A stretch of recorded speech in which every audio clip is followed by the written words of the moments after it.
আসসালামু আলাইকুম। কক্সবাজারের মতো লইট্টা মাছ ফ্রাই আমরা বাসায় অনেকেই বানাতে পারি না। খুব সামান্য কিছু ইনগ্রেডিয়েন্টস লাগে এটা বানানোর জন্য। তো আজকে আমি আপনাদের দেখাচ্ছি কিভাবে কক্সবাজারের মতো করে আপনারা লইট্টা মাছ ফ্রাই করতে পারেন। প্রথমে আমি মাছটাকে কেটে ধুয়ে নিয়েছি, আর এখন দিয়ে দিচ্ছি পরিমাণ মতো লবণ আর একটু আদা আর রসুন বাটা।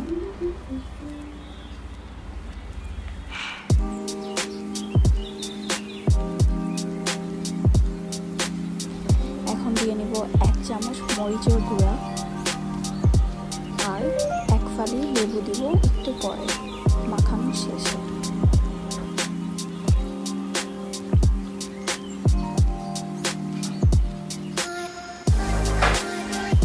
এখন আমি দিয়ে দেব সরিষা ব্লেন্ড করে রেখেছিলাম। এটা আমি আমার বাসায় প্রায় আমি ফ্রাইটা করে থাকি, এর জন্য আমি বেশি করে ফ্রাই করে রেখেছি।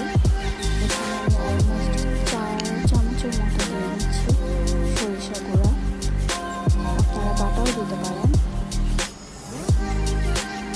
আর এখন দিয়ে দেব লেবুটা।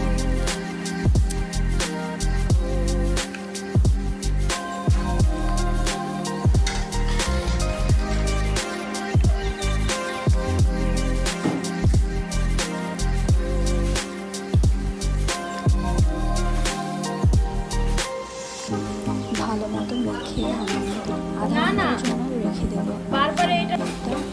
ব্যাটার তৈরি করে সেখানে হচ্ছে আমি আধা কাপ চালের গুঁড়া এবং 1/4 কাপ ময়দা একসাথে নিয়ে তার মধ্যে হলুদ, মরিচ, জিরার গুঁড়া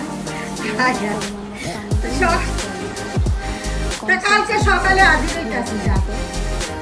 এখন আমি একটা মাছ ব্যাটারে দিয়ে